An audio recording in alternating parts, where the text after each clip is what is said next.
आप सभी दर्शकों को नमस्कार और जोहार। आप देख रहे हैं PSA लाइव न्यूज और मैं हूं आपके साथ संपादक अशोक कुमार झा। आज राज्यसभा में दिवालियापन और दिवालिया संहिता विधेयक 2026 को लेकर के पक्ष और विपक्ष में काफी हंगामा चलता रहा। एक दूसरे पर में काफी आरोप प्रत्यारोप का दौर चलता रहा। आइए अब हम देखते हैं कि आज राज्यसभा में दिवालियापन और दिवालिया संहिता संशोधन विधेयक 2026 को लेकर के पक्ष और विपक्ष ने क्या कहा। The next speaker is Shriman Ayodhya Ramireddy. Shri Sanjay Singh. Sorry. धन्यवाद मान्यवर, आपने इस महत्वपूर्ण बिल पे मुझे अपनी बात कहने का मौका दिया। मान्यवर, ये बिल कुल मिलाकर है क्या? बड़े बकाए कर्जदारों को, जो बड़े बड़े कर्जा लेके बैठे हुए लोग हैं, उनको आप संरक्षण देने का काम इस बिल के माध्यम से कर रहे हैं। और मैं इसको इस रूप में भी कहूंगा कि बैंकों में आम आदमी का पैसा जमा है मान्यवर, किसान का, मजदूर का, कर्मचारी का लाखों करोड़ रुपए जमा रहता है। वो पैसा आप गरीब आदमी को नहीं देते, उनके रोजगार के लिए नहीं देते, MSME सेक्टर के लिए नहीं देते। वो पैसा उठा के आप अपने चंद पूंजीपति मित्रों को दे देते हैं। जिन मित्रों से आप पीछे से चंदा लेते हैं और धंधा देते हैं, उन मित्रों को आप पैसा दे देते हैं। और जब वो मित्र आपके डूब जाते हैं तो आप उनको बचाने के लिए ये बिल लेके आते हैं। तो कुल मिलाकर बैंक डकैती को लीगलाइज करने का ये बिल है। बैंकों पर जो डकैती हो रही है आपके दोस्तों के द्वारा, आपके मित्रों के द्वारा, उसको लीगलाइज करने का काम इस बिल के माध्यम से आप कर रहे हैं। आपका ध्यान इस देश की अर्थव्यवस्था को ठीक करने के लिए नहीं है मान्यवर। मैंने पूरी डिबेट सुनी लोकसभा की, खाली एक चीज बताई जा रही है, ये लोन पहले का है, ये लोन पहले का है, ये लोन पहले का है। लेकिन मैं आपसे पूछना चाहता हूं, जब आपकी सरकार बनी तो आप तो कह रहे थे हमारी 56 छुरी वाली सरकार है, हम एक एक आदमी से डंडा मार मार के वसूली करेंगे, सबसे पैसा लेंगे, कोई भागने नहीं पाएगा। लेकिन आपके राज में, मोदी जी के राज में 9,000 करोड़ रुपए लेके विजय माल्या भाग गया, 20,000 करोड़ रुपए के लेके नीरव मोदी, मेहुल चौकसी भाग गया, 6,000 करोड़ रुपए लेके नितिन संदेशरा भाग गया, 2,500 करोड़ रुपए लेके ललित मोदी भाग गया। ये बड़े बड़े जो हजारों करोड़ रुपए के लुटेरे थे, हिंदुस्तान से भगाया किसने इनको? आपने भगाया। ये गुनाह आपने किया। इसलिए आपको देश की अर्थव्यवस्था को ठीक करने का आपकी मंशा नहीं है। आपकी जो 56 छुरी वाली सरकार थी, उन्होंने तो इन लोगों को भगाने का काम किया, इन लोगों को निकालने का काम किया, सेफ पैसेज देने का काम किया। देश की जनता लूटी गई, बैंकों को आपने खाली करने का काम किया। और ऑथेंटिकेट करते हुए मैं आपको बताऊंगा मान्यवर, ये आपका लोकसभा में दिया गया सरकार का उत्तर है, मेरे घर पे नहीं बना। इसमें आप लोगों ने साफ तौर पे बताया है कि आपने करीब करीब 70% कर्जा 5,44,000 करोड़ में से मात्र 1,60,000 करोड़ रुपए आपने कर्जा वसूला और बाकी सब का सब आपने माफ कर दिया। ये तो बड़ी अच्छी स्कीम है आपकी, बहुत अच्छी स्कीम है। यही स्कीम आप किसानों के लिए लाइए, यही स्कीम आप मजदूरों के लिए लाइए, रेहड़ी पटरी वालों के लिए लाइए, छात्रों के लिए लाइए, छोटे दुकानदारों के लिए लाइए। और कहिए कि अगर 1 लाख रुपए किसी किसान का बाकी रहेगा, 30,000 रुपए दे दे, उसका बाकी कर्जा माफ। कहिए कि अगर 1 करोड़ रुपए किसी दुकानदार का, छोटे व्यापारी का माफ रहेगा, बकाया रहेगा, उससे 30 लाख रुपए लेके 70 लाख रुपए माफ। क्योंकि यही काम तो किया है आपने। आंकड़े पढ़ रहा हूं मान्यवर, ध्यान से पूरे देश को सुनना चाहिए क्या है आपकी असलियत। आपने भूषण स्टील का 54,000 करोड़ रुपए कर्जा बकाया था, 42,000 करोड़ रुपए आपने वसूला, 23% आपने माफ किया। एसआर का, भूषण स्टील का 57,000 करोड़ रुपए बकाया था, 35,000 करोड़ वसूला, 38% आपने माफ किया। 8,000 करोड़ रुपए ज्योति स्ट्रक्चर्स का बकाया था, 55% आपने माफ किया। 91,000 करोड़ GHFL का बकाया था, 60% आपने माफ किया। भूषण पावर का 48,000 करोड़ रुपए बकाया था, 19,000 करोड़ रुपए वसूला, 60% माफ किया। इलेक्ट्रो स्टील्स का 14,000 करोड़ रुपए बकाया था, 5,000 करोड़ रुपए लिया, 62% आपने माफ किया। मोनेट इस्पात का 11,500 करोड़ रुपए बकाया था, 2,800 करोड़ रुपए वसूला, 75% कर्जा आपने माफ किया। एमटेक का 13,500 करोड़ रुपए बकाया था, 2,700 करोड़ रुपए वसूला, 80% आपने माफ किया। आलोक इंडस्ट्रीज का 30,000 करोड़ रुपए बकाया था, 5,000 करोड़ रुपए वसूला, 83% आपने माफ किया। लैंको इंफ्रा का 47,000 करोड़ रुपए बकाया था, 5,300 करोड़ रुपए आपने वसूला, 88% कर्जा आपने माफ किया। वीडियोकॉन का 46,000 करोड़ रुपए बकाया था, 2,900 करोड़ रुपए वसूला, 94% कर्जा आपने माफ किया। एबीसी शिपयार्ड का 22,000 करोड़ रुपए बकाया था, 12,000 करोड़ रुपए वसूला, 95% आपने माफ किया। आपने श्रीवास्तव इंडस्ट्रीज का 4,800 करोड़ रुपए बकाया था, 320 करोड़ रुपए आपने वसूला, 95% कर्जा आपने माफ किया। मान्यवर, अभी हमारे मित्र पूछ रहे थे हेयर कट क्या है, हेयर कट क्या है, हेयर कट क्या है। हेयर कट का तो मतलब था मामूली सी छूट देनी है, ज्यादा वसूलना है। आपने तो पूरा गर्दन कट कर दिया, पूरा गर्दन कट, यानी कि बड़ा हिस्सा कर्जे का माफ कर दिया और मामूली हिस्सा कर्जे का आपने वसूला। और अगर मैं आपसे ये कहूं कि इसमें आपने रिश्वतखोरी की, भ्रष्टाचार किया, चंदा लेके धंधा दिया, आपने एक ही खाली कंपनी का नाम लूंगा, भूषण स्टील का, जो टाटा को गई, 1,500 करोड़ रुपए का चंदा भारतीय जनता पार्टी को टाटा से इलेक्टोरल बॉन्ड और बाकी चीजों के नाम पे आपको मिले हैं। आप पैसा ले लेके इन लोगों का बड़ा बड़ा कर्जा माफ करवा रहे हो, रिश्वत ले लेके इन लोगों का बड़ा बड़ा कर्जा आप माफ करवा रहे हो। आपका ध्यान देश की अर्थव्यवस्था ठीक करने में नहीं है, पूंजीपतियों को खाली हर तरह से फायदा पहुंचाने में है। एक गाना था मान्यवर, तू जहां जहां चलेगा मेरा साया साथ होगा। मोदी जी की हालत यही है। मोदी जी गाना बनाए हैं, मैं जहां जहां चलूंगा अडानी का ठेका साथ होगा। ये क्या है? ये क्या है? बांग्लादेश की यात्रा किया 2015 में, अडानी को ठेका मिल गया। श्रीलंका की यात्रा की 2021 में, अडानी को वहां ठेका मिल गया। तंजानिया की यात्रा की 2023 में, अडानी को वहां ठेका मिल गया। केन्या की यात्रा की 2023 में, अडानी को वहां ठेका मिल गया। नेपाल की यात्रा की 2023 में, अडानी को वहां ठेका मिल गया। मलेशिया में 2017 में यात्रा की, अडानी को वहां ठेका मिल गया। 2018 में सिंगापुर की यात्रा की, अडानी को वहां ठेका मिल गया। सर दिखाई नहीं पड़ रहा हूं मैं सर, अडानी को वहां ठेका मिल गया। वियतनाम की यात्रा की 2024 में, अडानी को वहां ठेका मिल गया। इजराइल की यात्रा की 2017 में, अडानी को वहां ठेका मिल गया। तू जहां जहां चलेगा मेरा साया साथ।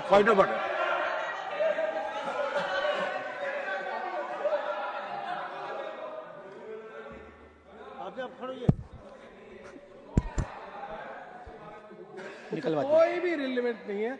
ये जो इरेलीवेंट जो इन्होंने उसको भाषण से निकाला जाए सर, एक्सपेंज किया जाए। कोई मत। दूसरी बात सर, इतना झूठ आंकड़ा दे रहे हैं, उसका कोई तथ्य दूर दूर तक नहीं है। रिकॉर्ड में चेक करेंगे, हम रिकॉर्ड चेक कर लेंगे। हाँ बोले। अडानी का नाम सुनते ही लोगों को 440 वोल्ट का करंट क्यों लग जाता है? मुझे तो समझ में नहीं आता। जैसे अडानी का नाम लो, पूरी की पूरी भाजपा खड़ी हो जाती है। 440 वोल्ट का करंट लग जाता है। यही विषय है कि देश को बर्बाद किया है तुमने, कर्जा दे दे के अपने दोस्तों को भगाया है। अब बिल पे आपका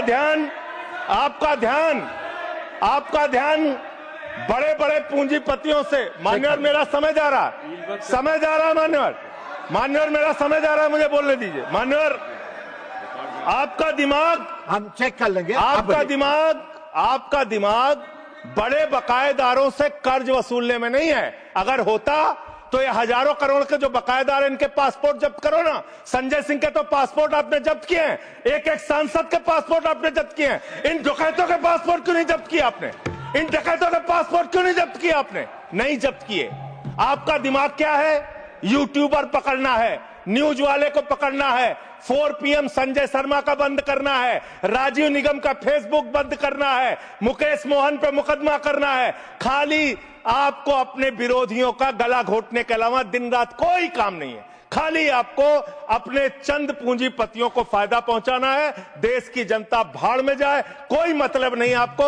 नोटबंदी करके आपने देश की अर्थव्यवस्था को बर्बाद किया। आपने एक अपने पूंजीपति दोस्त को हिंदुस्तान की सारी संपत्ति देके देश को बर्बाद किया। आप सिर्फ देश को लूटने वाले लोग हो। आप देश को लूटने का और भ्रष्टाचार करने का और उनसे चंदा लेकर धंधा देने का काम कर रहे हैं। मान्यवर, इस बिल का मैं पूरी तरीके से विरोध करता हूं। अंतिम बात कह के खत्म करूंगा। मान्यवर, एनसीएलटी की बड़ी चर्चा हुई। एनसीएलटी में मान्यवर 30, बस खत्म कर रहा हूं, सबको आपने ज्यादा टाइम दिया, मुझे भी 1 आध मिनट दे दीजिए सर। एनसीएलटी में 30,000 केस पेंडिंग है सर, और 270 दिनों में एनसीएलटी को केस का निराकरण करना होता है। एनसीएलटी तो भ्रष्टाचार का गढ़ बन गया है। उनके पास ऊपर से फोन जाता है नेताओं का, इसका इतना माफ कर दो, उसका उतना माफ कर दो। ये अंतिम वाक्य चीफ जस्टिस का मैं बोल के अपनी बात खत्म करूंगा। 48,000 करोड़ रुपए अनिल अंबानी का बकाया था, 430 करोड़ रुपए में सेटलमेंट हो गया। तो सूर्यकांत जी चीफ जस्टिस जी ने कहा, उन्होंने कहा that the insolvency process had become mockery। ये भारत के मुख्य न्यायाधीश का बयान है इंसॉल्वेंसी के बारे में, जिस तरीके से आप लूटखोरी कर रहे हैं। बहुत बहुत धन्यवाद। श्रीमान Ayodhya Ramireddy Alla. Thank you sir. पे अगर जाएगा तो motion moved. Now I call upon the members whose names have been received for participation in the discussion.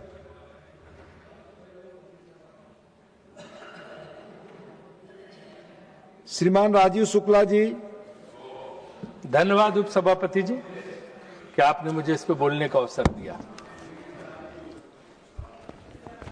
ये बिल जो है insolvency and bankruptcy code amendment bill 2025, जैसा कि सिलेक्ट कमेटी द्वारा रिपोर्ट किया गया है, पर चर्चा में भाग लेने के लिए खड़ा हुआ। यह विधेयक नहीं बल्कि देश की वित्तीय व्यवस्था, बैंकिंग प्रणाली, एसएमएसईज और आम करदाता के भविष्य से जुड़ा एक अत्यंत महत्वपूर्ण विषय है। इस बिल को 2016 में बनाया गया, तो इसके आर्किटेक्ट थे अरुण जेटली जी। उन्होंने इसलिए बनाया था ताकि यहाँ की जो ऐसी कंपनियां जो एनपीए हो जाती हैं, जो बंद पड़ी थी या सिक यूनिट्स थी, वो कैसे जो है रिवाइव की जा सके और उनसे काम कैसे आगे चल सके, और ताकि लोगों को फायदा हो, नौकरियां ना जाए और बढ़े। और शुरुआत में मैं सर कहना चाहूँगा कि इसके परिणाम भी अच्छे रहे। भारत की इंसॉल्वेंसी रेजोल्यूशन के क्षेत्र में वैश्विक रैंकिंग, वर्ल्ड रैंकिंग 136 से बढ़कर 52 तक पहुँच गई, जो इस बात का प्रमाण है कि इस दिशा में उठाया गया कदम सही था और उस व्यवस्था में भी सुधार आया। लेकिन धीरे धीरे इसमें जो है the very framework that was meant to ensure speed, transparency and value maximization is now struggling with delays, inefficiencies and serious concern regarding fairness and accountability। धीरे सर ये पूरा जो है कानून आज अगर देखा जाए तो 10 साल के बाद पिछले कुछ सालों से धीरे अपने आप में एक स्कैंडल में तब्दील हो गया, एक घोटाले में तब्दील हो गया है कि मतलब कोई किसी की भी कंपनी हड़प सकता। अगर उसकी अच्छी सेटिंग है एनसीएलटी में, उसकी अच्छी सेटिंग अगर कमेटी ऑफ जो है ये क्रेडिटर्स में और लिक्विडेटर के साथ, तो कुछ भी कर सकता है, किसी की भी कंपनी ले सकता है। ये हाल हो गया और रोज कुछ ना कुछ कंपनियां जो है धड़ाधड़ इसी तरह जा रही हैं। और सबसे दुख की बात यह है कि अगर किसी कंपनी की कीमत, अगर उसकी मार्केट वैल्यू देखें 100 रुपए, तो 20 रुपए में लोग उठा ले जा रहे हैं। कौड़ियों के दाम पे कंपनियां चली जा रही हैं।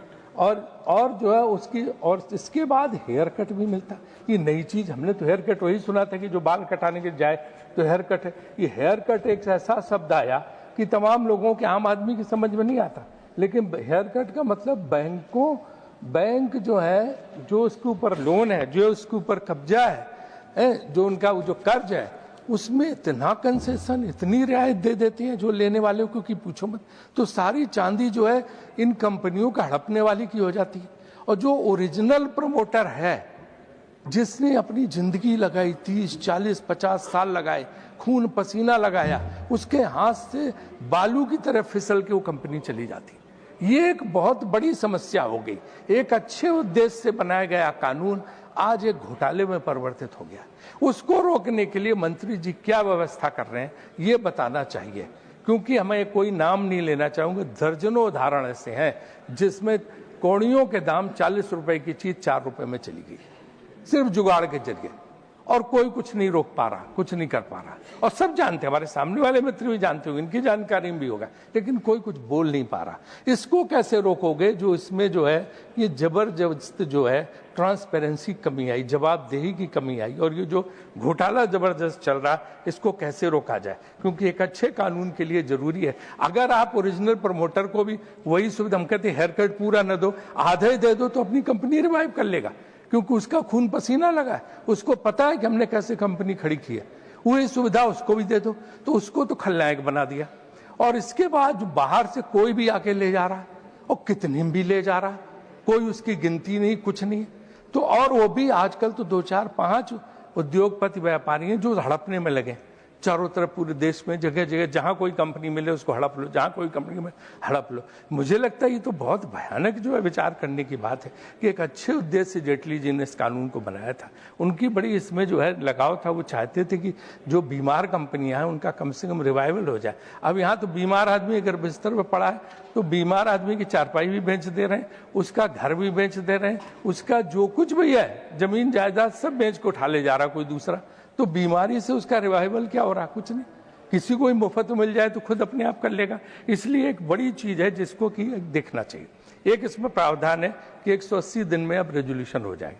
चलिए तो अच्छी बात है कि 180 दिन में आप रेजोल्यूशन कर लीजिए, हम उसमें समर्थन में है कि जितनी जल्दी से जल्दी किया जाए, प्रोसेस एक्सेलरेट किया जाए, लेकिन कम से कम वैल्यू जो है उसकी सही आकलन हो। जो डिवैल्यूएशन हो रहा है, ये डिवैल्यूएशन जो है बंद किया जाए, और जो है सही वैल्यू पे चीज जाए तो किसी को कोई आपत्ति नहीं। थोड़ा बहुत 10, 20, 30% का अगर वो कमी है तो ठीक है, लेकिन 80% की रिलीफ लोगों को रियायत मिलकर उसके बाद लोग कंपनियां उठा ले जा रहे हैं। यो हमारे भाजपा को पता नहीं क्या ये जो है बीमारी है चीजों को बेचने की।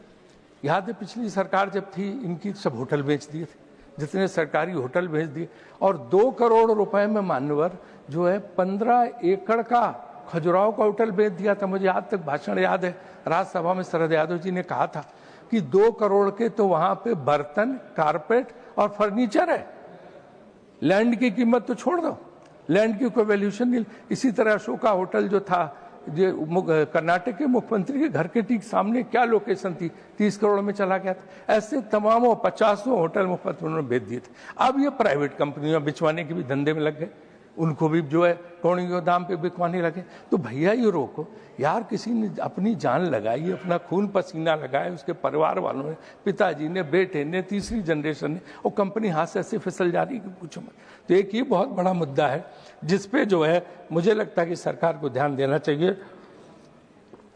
कोई ऐसा मैकेनिज्म निकालना चाहिए कि जिसके जरिए आप इसकी वैल्यूएशन जो है डाउन मत होने दें।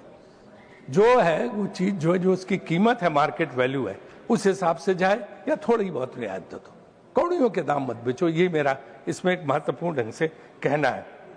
अब ये है सवाल, इसके बाद आता है कि ये हेयर कट का जो जयराम जी ने भी बात उठाई कि इसके लिए बैंकों की राहत के लिए किया गया था कि बैंकों का जो ऋण है वो वसूल हो जाए।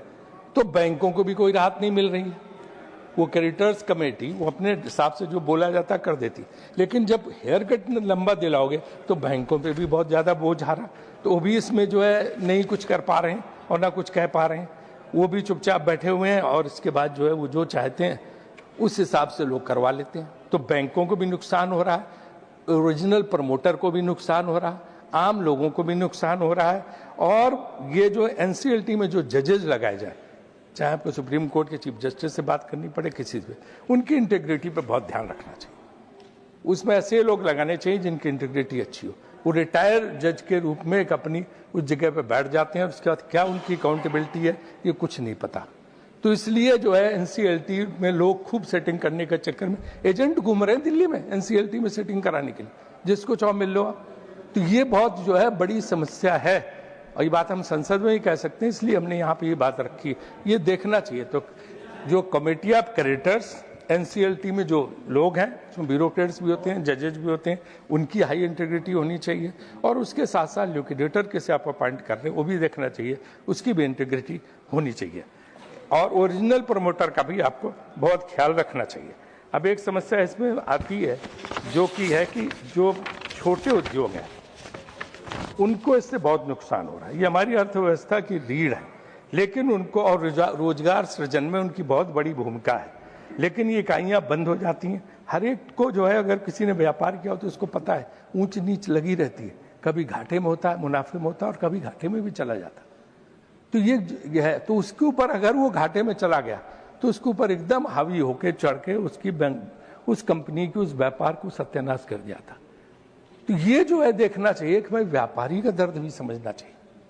छोटे छोटे व्यापारियों, छोटे छोटे उद्योगपतियों का किसी का भी कोई दर्द समझने को तैयार नहीं। बैंक तुरंत टूट पड़ते हैं, सरफेसी डिक्लेयर कर देते हैं उनको, कुछ दिन बाद 3 महीने में एनपीए डिक्लेयर कर देते हैं, और उसके बाद उसको वेबसाइट पे डाल देते हैं। ना उसको कोई नया लोन देता है, ना कोई डिपार्टमेंट उसका मदद करता, सब जगह उसका वो पहुंच जाता।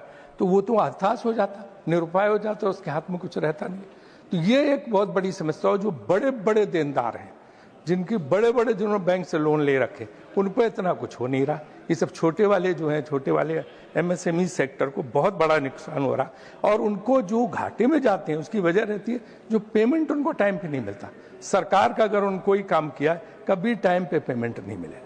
सरकार की पेमेंट व्यवस्था का भी कानून लाना चाहिए। कितने दिन में गवर्नमेंट की जो देनदारी है, गवर्नमेंट को उस प्राइवेट कंपनी को देनी ही पड़ेगी।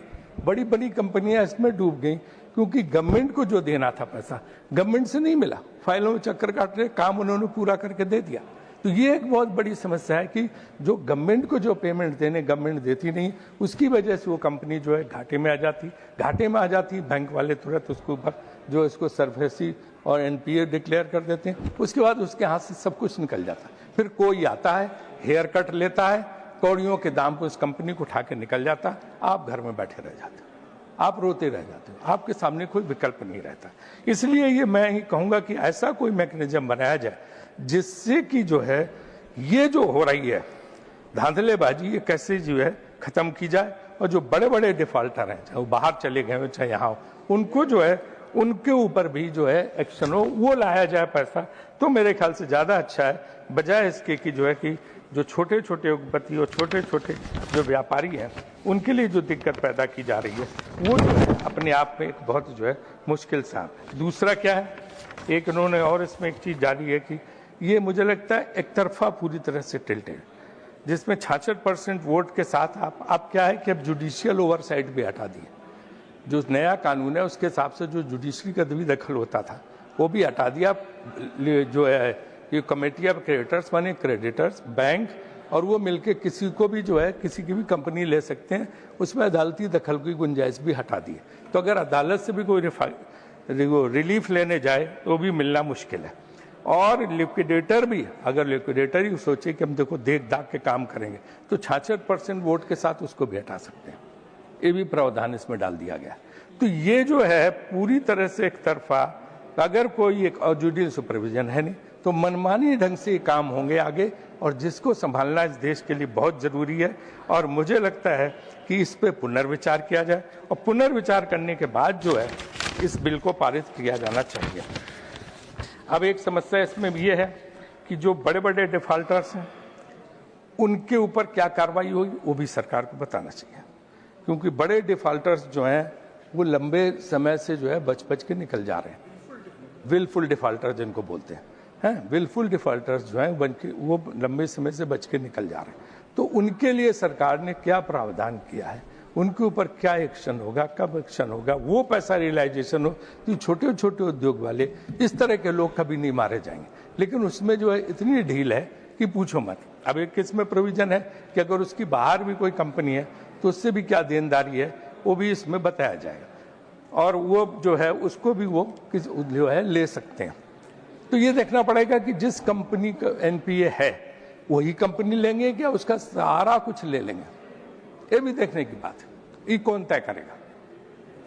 जिस कंपनी जो डिफॉल्टर, आप उसी कंपनी जो उसकी सारी कंपनियों को हड़प लेना, उसकी सारी कंपनियों को ले लेना, इस पर भी पुनर्विचार करना चाहिए कि कितना उचित है किसी व्यक्ति के लिए। क्योंकि ओरिजिनल प्रमोटर होना जो है अपने आप में, जिसने व्यवसाय लगाया, जिसने कंपनी लगाई, मुझे लगता है एक अभिशाप बनता चला जा रहा है। और जो बाहर वाले हैं, जो बाहर से आके उठा ले जा रहे हैं, उनके लिए एक वरदान बनता चला जा रहा है। ये हमें इसमें बहुत ज़्यादा है देखने की जगह कि किस तरह से हम इसको इस पे जो है करना चाहेंगे। दूसरा, ग्रुप इंसॉल्वेंसी और क्रॉस बॉर्डर इंसॉल्वेंसी जैसे महत्वपूर्ण विषयों पर भी स्पष्टता की कमी दिखाई देती है। आज के वैश्विक आर्थिक परिवेश में कंपनियां कई देशों में संचालित होती हैं। ऐसे में एक समग्र और स्पष्ट ढांचा आवश्यक है ताकि अंतर्राष्ट्रीय मामलों में भी तेजी और पारदर्शिता सुनिश्चित की जा सके। Sir, it is equally important to strengthen the role and accountability of insolvency professionals. They are the backbone of the entire resolution process. Any lack of transparency, competence, or integrity at this level can compromise the entire system. Therefore, there must be strict regulatory oversight, continuous capacity building, and a robust mechanism to fix responsibilities in cases of misconduct. Congress party को हम यही सुझाव रखना चाहते हैं कि सबसे पहले एनसीएलटी को मजबूत किया जाए, उसकी पारदर्शिता बढ़ाई जाए, उसकी क्षमता, संसाधन और तकनीकी ढांचे को बेहतर बनाया जाए। दूसरा, ऑपरेशनल क्रेडिटर्स और श्रमिकों के हितों की रक्षा भी सुनिश्चित की जाए।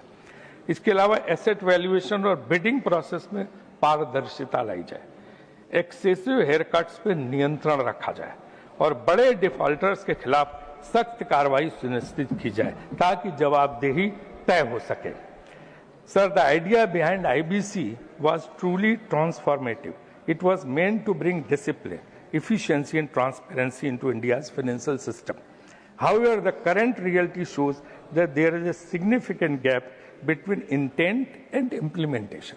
So, सारी प्रॉब्लम इम्प्लीमेंटेशन की। इनफैक्ट जेटली जब ये बना रहे तो मुझे भी डिस्कस किया था अरुण जेटली ने।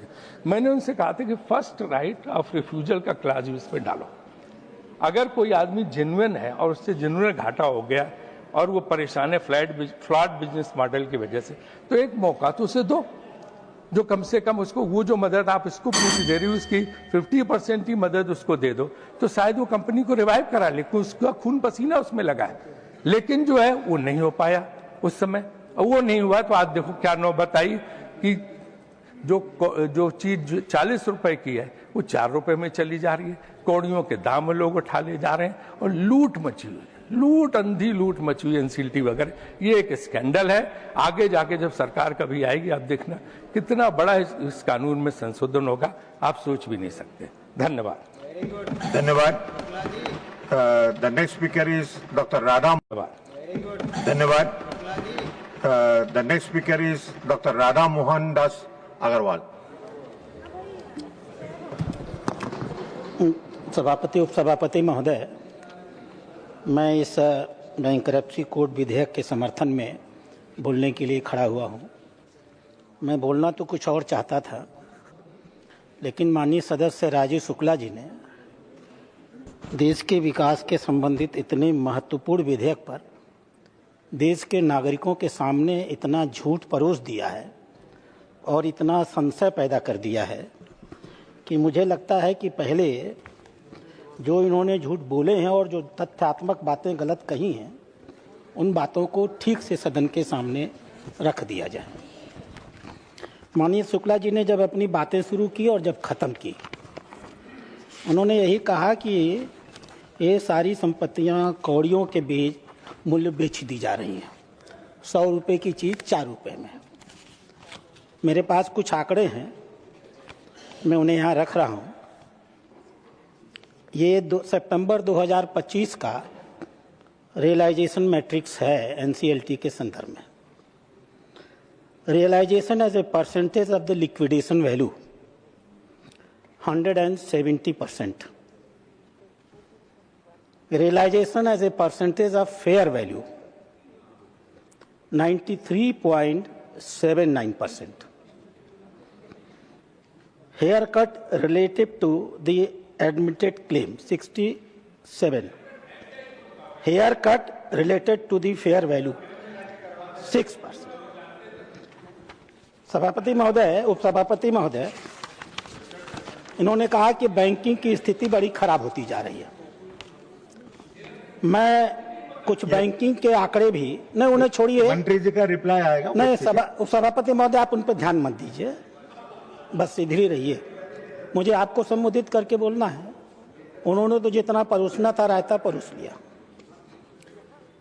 इस विधेयक के 2016 में लागू होने के आसपास बैंकों का शेड्यूल कमर्शियल बैंक का एनपीए, ग्रास एनपीए 11.18% था और इस विधेयक के लागू होने के बाद अगर 8 वर्षों का समय देखा जाए तो मार्च 2024 में ये ग्रास एनपीए घट करके 2.75% आ गया।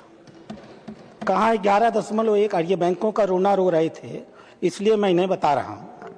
11.18% से घट करके 2.7% हो गया और सितंबर 2025 में यह फिर घट करके 2.05% हो गया। पब्लिक सेक्टर बैंक का ग्रास एनपीए 14.58% था उपसभापति महोदय। मार्च 2024 में यह घट करके 3.47% हो गया और सितंबर 2025 में यह घट करके 2.3% हो गया। Net NPA schedule commercial bank 5.94% था जो घट करके सितंबर 25 में घट करके 0.48% हो गया और provisional coverage ratio schedule commercial bank का 62.96% था जो बढ़ करके 93.24% है। विषयांतर हो जाएगा और आप समय भी नहीं देंगे, अन्यथा इनके शासनकाल में इस देश में जो ट्विन बैलेंस शीट की समस्या आई थी, मैं उसकी पूरी रिपोर्ट अपने पास अध्यक्ष महोदय रखे हूँ और मैं आपके माध्यम से सदन में ला सकता हूँ। इन्होंने कहा कि बैंकों की स्ट्रक्चर बड़े खराब हो गए आर्थिक रूप से। सच्चाई क्या है कि 2024-25 में शेड्यूल कमर्शियल बैंक्स ने अब तक का सर्वाधिक प्रॉफिट 4,01,000 करोड़ रुपए दर्ज किया है और पब्लिक सेक्टर बैंक ने 1,78,000 करोड़ रुपए अपने प्रॉफिट के रूप में 24-25 में दर्ज किए।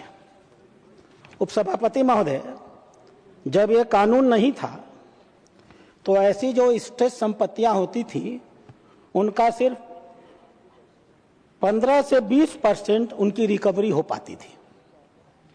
इस कानून के आने के बाद से, इंसॉल्वेंसी और बैंकरप्सी कोड के आने के बाद से 24-25 में the recovery rate has reached to 36.6% और यहाँ तक कि standard and poor global rating ने इंडिया की इंसॉल्वेंसी रेजिम की रेटिंग को ग्रुप सी से बढ़ा करके ग्रुप बी में कर दिया 3 दिसंबर 2025 को।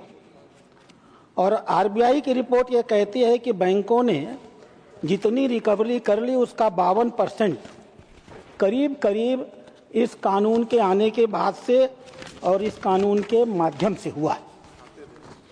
महोदय, 65 साल इनकी सरकार रही है। अभी ये कह रहे थे कि जेटली साहब ने बड़ा अच्छा किया जो विधेयक ले आए। 65 सालों में इन्होंने कभी चिंता नहीं की है। आज तक इस देश में आज़ादी के बाद इंसॉल्वेंसी को लेकर उन सरकारों ने कभी कोई क्लियर कट ओपिनियन नहीं बनाई। सिर्फ एक कानून जिसको कहा जा सकता था जो ये लाए वो कंपनी एक्ट लाए, कंपनी एक्ट 1956 और कंपनी एक्ट 2013 इनकी सरकार जाने के पहले। मैं उन सभी एक्ट्स की कॉपीज लाया हूं अध्यक्ष महोदय। ये जो उद्योग धंधे चलते हैं ये सिर्फ व्यापारियों की उद्यमशीलता पर नहीं चलते हैं, उनके इंटरप्रीनरशिप का महत्व होता है, लेकिन किसी भी उद्योग को खड़ा करने में उनके इंटरप्रीनियरशिप के अलावा जो मशीनरीज होती हैं, जो आधुनिक टेक्नोलॉजीज होती हैं, जो श्रम शक्ति होती है वो भी महत्वपूर्ण होती है और सबसे महत्वपूर्ण होता है कैपिटल, पूंजी। ये भ्रम ये न पैदा करें कि उद्योग धंधे सारी अपनी पूंजी लगा करके व्यापार को खड़ा करते हैं। यह पूंजी इन्हीं बैंकों से मिलती है, इन्हीं फाइनेंशियल इंस्टीट्यूशन से मिलती है। और यह पूंजी देने वाले लोग अगर पूंजी देते हैं तो उसकी रिकवरी भी चाहते हैं। मैंने किसी से अगर ऋण लिया है तो मुझे ऋण वो ब्याज सहित तो वापस करना पड़ेगा। और अगर समाज में ये मान्यता बन जाएगी कि देश में एक ऐसी स्थिति पैदा हो गई है जो पूरी तरह लॉलेस है, कानून का राज्य नहीं है, आप किसी को भी पैसा दे दोगे वो लूट के खा के बैठ जाएगा, तो दोबारा उद्योगों के लिए पैसा नहीं मिलेगा। उद्योग धंधे बैठेंगे तो देश बैठेगा।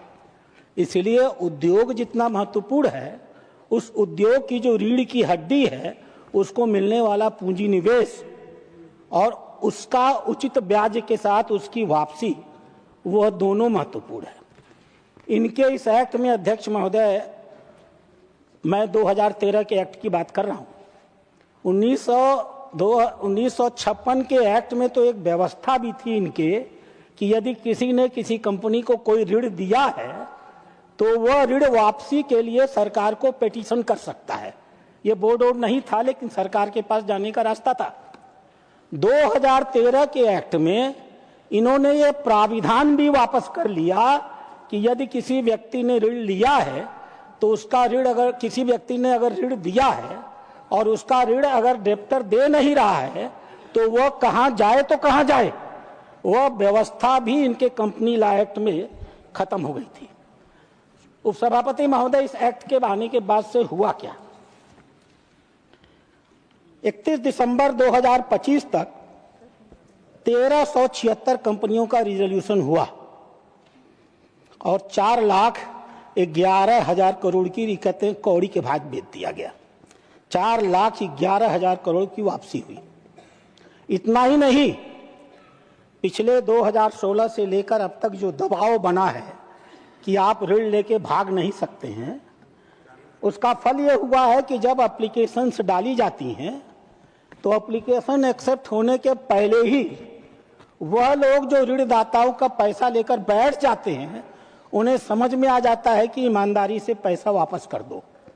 और एक एप्लीकेशन पढ़ने के बाद अध्यक्ष महोदय, 32,179 केसेस में ऐसे ऋण लेने वालों ने, कारपोरेट डेप्टर्स ने खटाखट अपना ऋण चुका दिया और कहा यह एप्लीकेशन वापस ले लो। और सभापति महोदय, उपसभापति महोदय, कुल 14,62,000 करोड़ रुपए की वापसी प्री एडमिशन स्टेज पर ही हो गई। और जो बार बार हेयर कट्स की आप बात कर रहे हैं, IBC has realized 94.95% of the fair value and 171.54% of the liquidation value। और इसका फायदा उद्योगों को मिला। अध्यक्ष महोदय, ये उद्योगों की चिंता कर रहे हैं ना, जिन लोगों को उनके ऋणदाताओं ने इन आईबीसी में ले जाने का फायदा किया, उनका जब रिजोल्यूशन पास हुआ और वो लिक्विडिटी के स्टेज में नहीं गए तो उनका फायदा क्या हुआ?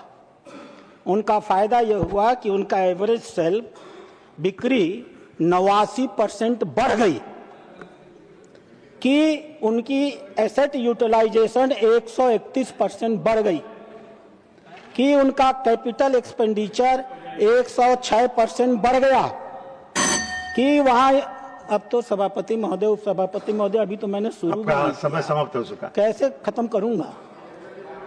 ये तो अभी तो विषय पे मैं आया नहीं, अभी तो मैं खाली माननीय सदस्य का जवाब दे रहा हूं। ना बोलिए। हाँ, एम्प्लॉयमेंट अध्यक्ष महोदय, इन एम्प्लॉयमेंट, अरे बैठा संजय सिंह तो नहीं बोले थे, बोला आराम से बोला। तो नौकरियां, थैंक यू सर, धन्यवाद आपको। अब तो विपक्ष भी चाहता है सभापति महोदय। और नौकरियां 200% बढ़ गई और उनकी पूंजी 2,08,000 करोड़ से बढ़ करके 9 लाख करोड़ हो गई। ये बताना इसलिए जरूरी था। धन्यवाद। या धन्यवाद, अभी और सुन लीजिए तब धन्यवाद दीजिए। बता दिया इसलिए धन्यवाद। अध्यक्ष महोदय, थोड़ा और सुन लीजिए। अब तो मैं विधेयक नहीं, पर आपका समय समाप्त हो चुका अब तो मैं विधेयक पर आने जा रहा हूँ। नहीं, विधेयक पढ़ चुके हैं। अब देखिए सर, आपका समय न समाप्त तो हो चुका नेता है, न उपनेता है, न मैं ही हूँ सब कुछ। विधेयक मेरे आपके आपके पास बीच है, में सब समझौता हो, मैं बोलूँ। समाप्त कीजिए। हाँ, मुझे आप विषय रखने दें। उपसभापति महोदय, यह जो विधेयक आया है, जो इन्होंने कहा कि भाजपा सरकार लेकर के आई थी, ये एक सच है, भाजपा सरकार लेकर ही आई थी। इन्होंने कहा कि अच्छा भी हुआ है, आधा वाला बाद वाला ये बोल नहीं पा रहे, नहीं तो वहां रह नहीं पाएंगे, मैं जानता हूं। अब मैं आपको बताऊं कि भारतीय जनता पार्टी की सरकार इस अच्छे से ही संतुष्ट नहीं है, वह इस अच्छे को और अधिक अच्छे में बदलना चाहती है। आप समाप्त कीजिए, बस हो गया। मैं दूसरा स्पीकर बुलाता हूं। उप सभापति महोदय, कोई बोलेगा नहीं, कोई बोलिएगा नहीं, भाई मैं बात रख लेने दीजिए आप लोग। वहां तो कोई बोलने वाला है नहीं, उनका समय मुझको दे दीजिए। वो सब तो भाग गए। नहीं, जो आपका पार्टी के समय वही आपको मिलेगा। जी जी। The next speaker is Sukhendu Sekhar राय।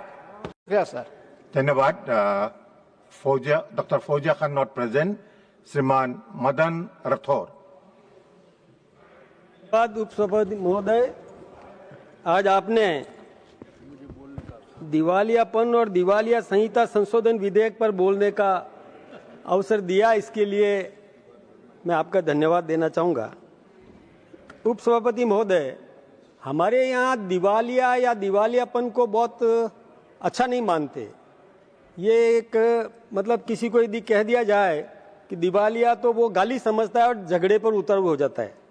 हमारे यहाँ बिल्कुल व्यवस्थित तरीके से काम लोग करने वाले हैं, लेकिन फिर भी कोई भी उद्यमी यदि उद्योग लगाता है तो वो और पहले प्रपोजल बनाता है, अपनी खुद की पूंजी भी उसमें लगाता है, औरों से सहयोग भी लेता है, और सहयोग लेकर के बैंक में प्रपोजल देकर के बैंक से सहायता भी प्राप्त करता है।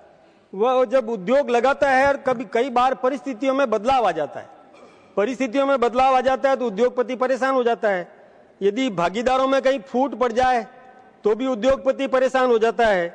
मार्केट में प्रतिस्पर्धा होती है अधिक, तो उसके कारण से भी कई बार उद्योगपति परेशान हो जाता है।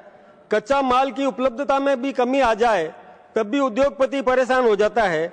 कई बार मजदूरों का विवाद या यूनियन के झगड़े के कारण से भी उद्योगपति परेशान हो जाता है और वो यूनिट सिक हो जाती है। लेकिन उस सिक यूनिट को फिर से रीशेड्यूल करने का ये प्रावधान इस बिल के अंदर है। इस प्रकार की व्यवस्था की गई है और इसमें भी बहुत दिमाग लगाया गया है। 2016 की संहिता में कई कमियां थी, उन कमियों को दूर करके अन्य देशों की सर्वोत्तम प्रथाओं के अनुरूप बदलाव करके पुनर्गठन ढांचे को तैयार किया गया। तो ये बहुत लाभप्रद है। ऋण प्रदाता की राशि भी सुरक्षित करना, उसकी भूमिका को बढ़ाना, संपत्ति का उचित मूल्य मिले और विशेष रूप से समय कम करना। यदि और अधिक समय लग जाएगा तो उसकी वो जो मशीनरी है वो डेड हो जाएगी और उसकी वैल्यू भी कम होती जाएगी और उसको इसका उचित मूल्य मार्केट में मिलेगा नहीं। इसलिए इस प्रकार की व्यवस्था भी की गई है। कई समूह दिवाला या सीमा पार दिवाला, इनकी समस्या का सरलीकरण भी किया गया है। न्यायालय के बाहर भी समाधान हो सके, बेहतर करना, इस प्रकार की भी इसमें व्यवस्था की गई है। अनेक धाराओं में संशोधन किया गया है। धारा 3, 5, 7, 4, 9, 10, 12 ऐसे अनेक धाराओं में भी और संशोधन किया गया है। और इसके संशोधन के बाद जो कुछ भी परिवर्तन आया है वो मैं थोड़ा सा आपके सामने रखना चाहूंगा कि आउट ऑफ कोर्ट रिजोल्यूशन से बहुत समस्याओं का समाधान हुआ है। ग्रुप इंसॉल्वेंसी, एक ही ग्रुप की कई कंपनियां हैं, उसका भी संयुक्त समाधान करने का प्रावधान इसमें है। क्रॉस बॉर्डर इंसॉल्वेंसी, जो अंतर्राष्ट्रीय मामलों का समाधान, उसका भी इसमें किया गया प्रावधान। क्लीन स्टेट प्रिंसिपल, नए खरीदार कोई भी होता है तो उस पहले के जो कर्ज है वो उससे माफ करके और नए सिरे से इसका और व्यवस्था करना, ये भी इसमें प्रावधान है। और फ्रॉड रोकने के लिए भी और लुक बैंक पीरियड मजबूत करने का इसमें प्रावधान है।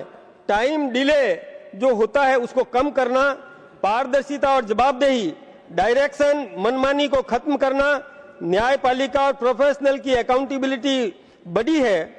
अब इसमें आर्थिक प्रभाव भी हुआ है। ईज ऑफ डूइंग बिजनेस में भी सुधार हुआ है।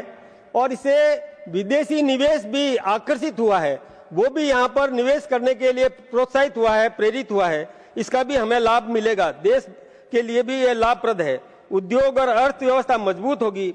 आईबीसी संशोधन 2025 भारत की अर्थव्यवस्था को मजबूत करने, बैंकिंग सुधार लाने और दिवालिया कंपनियों को पुनर्जीवित करने की दिशा में एक बहुत बड़ा कदम है।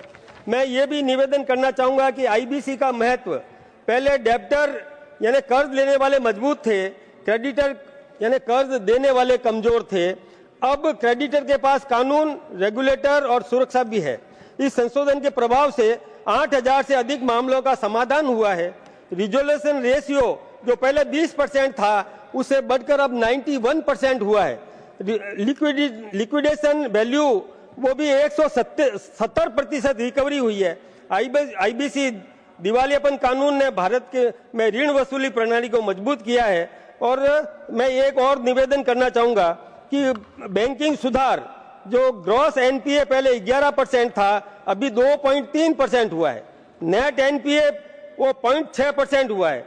सभी पीएसयू बैंक अब प्रॉफिट में है। मैं एक, जैसे हमारे राजीव शुक्ला जी ने भी कुछ कहा था और संजय सिंह जी ने भी बोला, मैं एक बताना चाहूंगा कि पहले क्या हुआ करता था। यूपीए सरकार के दौरान बैंक और आर्थिक मामलों से जुड़े कई घोटाले, विवादों की जांच की गई है।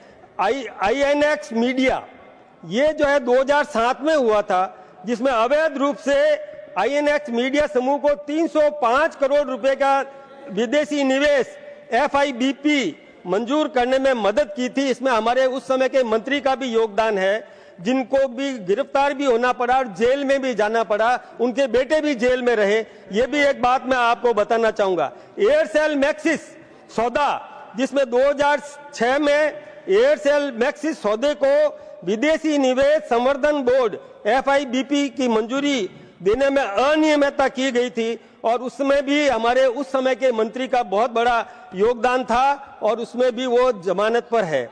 यही नहीं, बैंक से संबंधित मैं नाम भी बताना चाहूंगा तो नाम भी बता दूं, लेकिन प्रावधान है। एयर इंडिया विमान खरीद मामला, 70,000 करोड़ रुपए के विमानों की खरीद में अनियमितता के आरोप उस समय लगे थे जब यूपीए की सरकार थी। इंडियन बैंक घोटाला 1996 में, मैं आपसे इसमें भी, और 1727 करोड़ रुपए धोखाधड़ी हुई थी।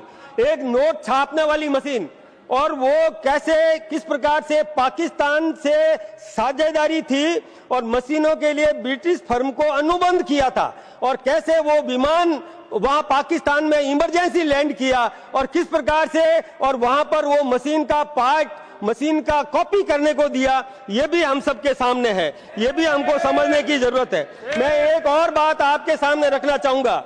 एक दिन की बात है जब इंदिरा जी प्रधानमंत्री थी, 11:35 पर स्टेट बैंक ऑफ इंडिया की संसद मार्ग शाखा के चीफ कैशियर वेद प्रकाश मल्होत्रा के पास उसके कैबिन में बैठे ग्राहक से बात कर रहे थे। तभी उनके फोन नंबर 45486 की घंटी बजी और वहां से बोला कि प्रधानमंत्री के सचिव पीएन हक्सर आपसे बात करेंगे।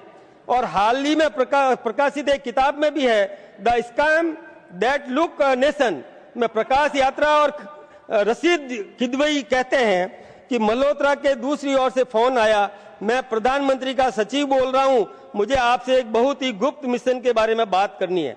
तो बात क्या थी कि एक गुप्त मिशन के लिए 60 लाख रुपए तुरंत उपलब्ध करवाए जाएं और वो शख्स मैं भेज रहा हूं, उसको ये रुपया दे दिया जाए।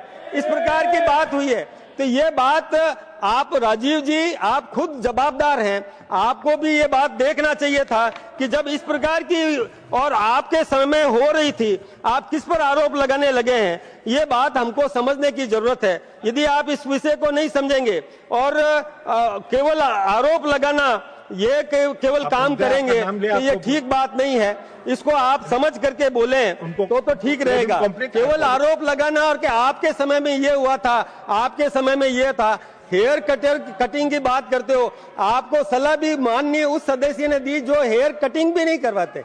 आप ये किसकी बात करते हो? आप इस बात को समझिए। आईबीसी 2025 में समूह दिवालिया प्रक्रिया विदेश से जुड़े दिवालिया मामले करदाताओं द्वारा शुरू की जाने वाली दिवालिया प्रक्रिया जैसे बदलाव शामिल है। नहीं, अभी टाइम है ना मेरे पास। इससे मामलों में जल्दी निपटाने में मदद मिल सकती है।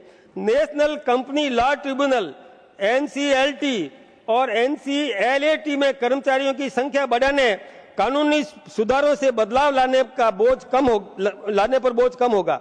IBC संशोधन, कॉरपोरेट मामलों के मंत्रालय, भारतीय दिवालियापन या दिवाला बोर्ड के सुझावों से कर्ज वसूली में समय कम लगेगा और बैंकों को ज्यादा पैसा वापस मिलेगा। रियल एस्टेट, निर्माण कंपनी, निर्माण क्षेत्र में भी अभी कई दिवालिया मामले चल रहे हैं।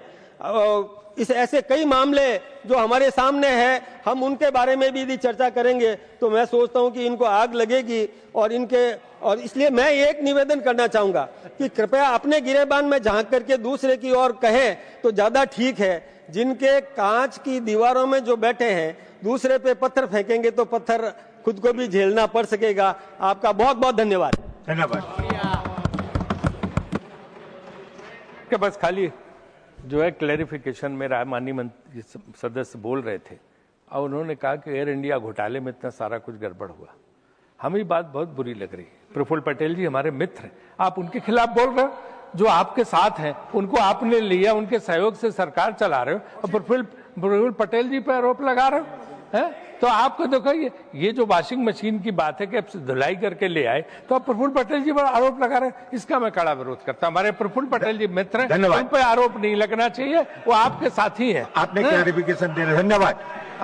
Shri P Chidambaram. PSA live news से मैं हूं आपके साथ संपादक अशोक कुमार झा। हम फिर मिलेंगे आपसे बेहतरीन और ताजा खबरों के साथ। नमस्कार।